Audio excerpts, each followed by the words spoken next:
All right, we are closing out our tour before the 24. I came up with that stupid little name on RACER with the GTLM paddock, and I figure, is there a human embodiment of GTLM better than my man Dan Banks, crew chief for Corvette Racing?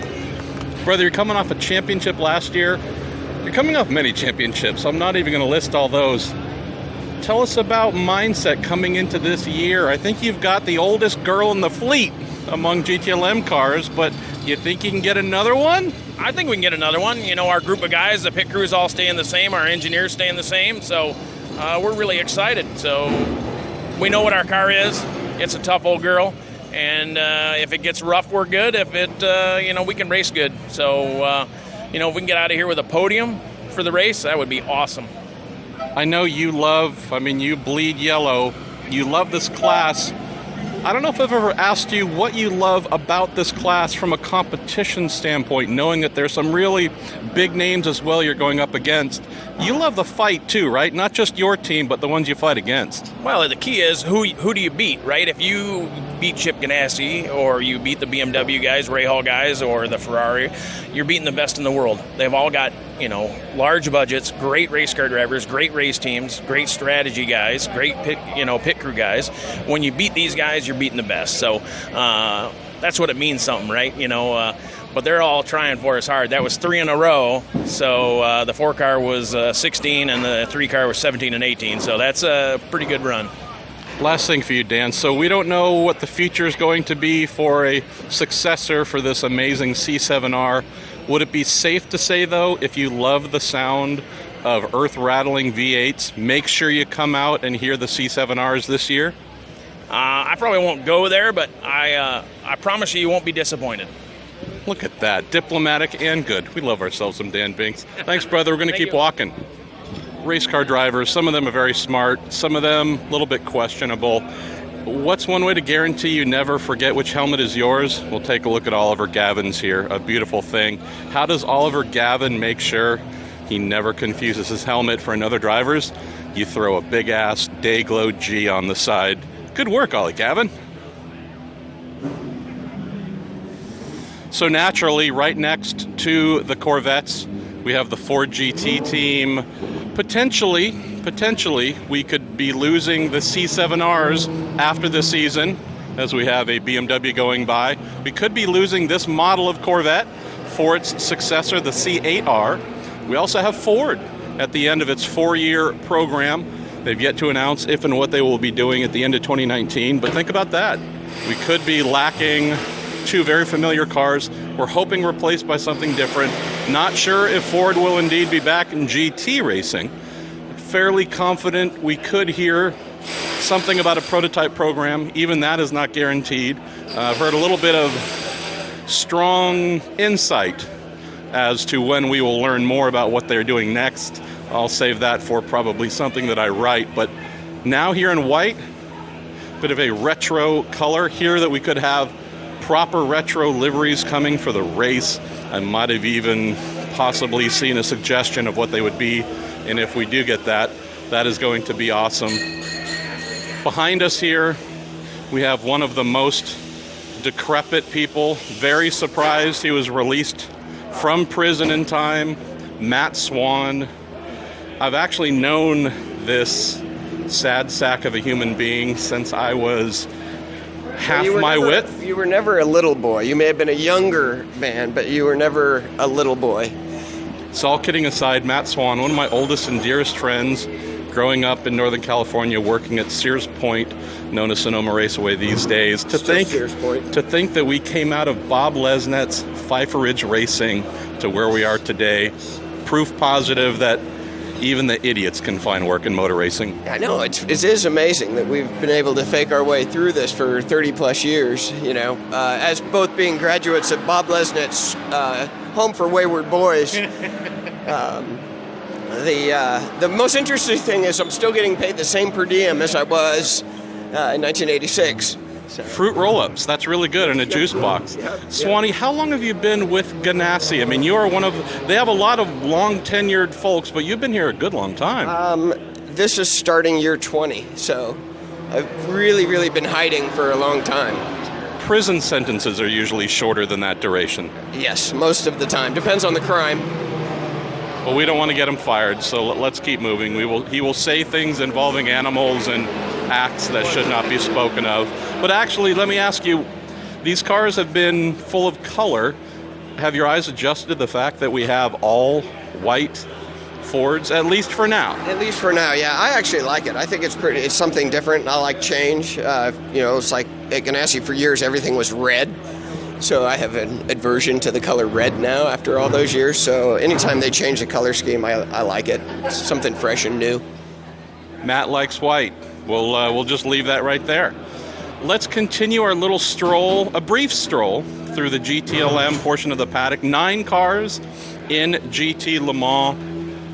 You want to talk about hot rods that sound better than any other car here. I've been saying it for a while now. These Porsche 911 RSRs, I think they are just gorgeous, but I also know for a fact nothing sounds like this 4-liter flat 6 engine. It's perfection. It's as if the Lord said, what would the perfect GT car sound like? And here we are. This run by the Core Autosport team, but also happens to run the Nissan DPI prototype. We're here also very close to a session, so we have teams that are rattling tires on and off.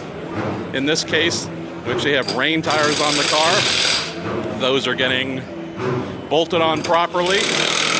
This is something where they will roll to pit lane on these rain tires, and then once they get to the pits, they'll take those off, put on these slicks that they will use for the session.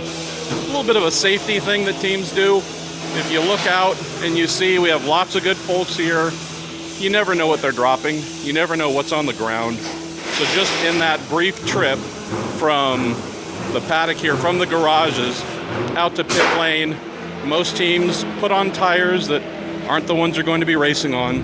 They can run over anything that might puncture a tire, might cause some damage. They just throw on some tires that, if you want to think of them a bit disposable, get to pit lane and the track where things are clean, and then put on the proper tires they'll use for the session. This being RACER Competizione, Ferrari red, 488 GTE, another twin-turbo V8. This machine is just all curves, as a Ferrari should be. Another thing to enjoy about GTLM, and this is maybe the one and only real distinguishing factor, is we have the 4 pairs of factory entries, as I mentioned, BMW, Corvette, Porsche, and Ford. We then have the 9th and final. And this, you could say, is a factory-affiliated team, but not a pure, true factory effort. We have one where this team out of Houston, it's more of a privateer effort, yet they are capable of shaking things up, going very quickly, causing a bit of disruption. I love that about what they do. Last of the manufacturers in clusters, the 2x2, 2 Fords, 2 Corvettes, 2 BMWs, 2 Porsches. We have the BMW Team RLL M8 GTE rolling out, twin turbo V8. Love the fact that you can hear the turbos working. Do I see Colton Herta? Holy cow. Well, first of all, I cut my hair like 3 or 4 days ago because I was starting to look like a mangy dog. I am so thankful you were standing up for the free-flowing hair. SoCal kid, letting it fly. Tell me about this BMW effort. Last year, how did we even describe your affiliation last year? You were kind of with them, but not with them, but kind of there. Yeah. I guess you did something right. They give you a shirt with your name on it and tell you can drive. Yeah, I guess if you sit around with them for a year, they have to do something for you. But I guess it's a reserve role. So I was their reserve. If anybody got hurt or sick, I would drive. But it didn't really work out that well because once the car qualifies, I couldn't step in. So once the car qualifies, the driver lineup was final. And if the driver didn't show up or something happened, then the car wouldn't run. But before that, I would be able to run. Did some tests with them, and then finally got the chance to do this race. I'm gonna also be doing Sebring and Petit, and super excited for that. How are you enjoying the dynamic of this, coming off of a great year in Indy Lights, winning a bunch of races, but it's you, one car, sole focus, What's it like plugging in now as a full member of this BMW Team RLL effort with co-drivers? This BMW factory, there's a very strong way they like to do things. Is it fun kind of coming into this different culture? Yeah, it's such a competitive class, and it's so much fun to be here and with BMW. Obviously, I know the guys a lot now, and it's actually a lot of the guys that still worked at RLL when my dad was driving for him. So it's a lot of old faces that I've seen, and yeah, it's a lot of fun. I'm having a spectacular time. The car seems to be very quick. I think we can be very good this year. Just kind of smoothed out the bumps last year. We really didn't have a good Daytona or Sebring. Got a little lucky on strategy at Sebring and got the podium, but I don't think we quite had the car where it should have been.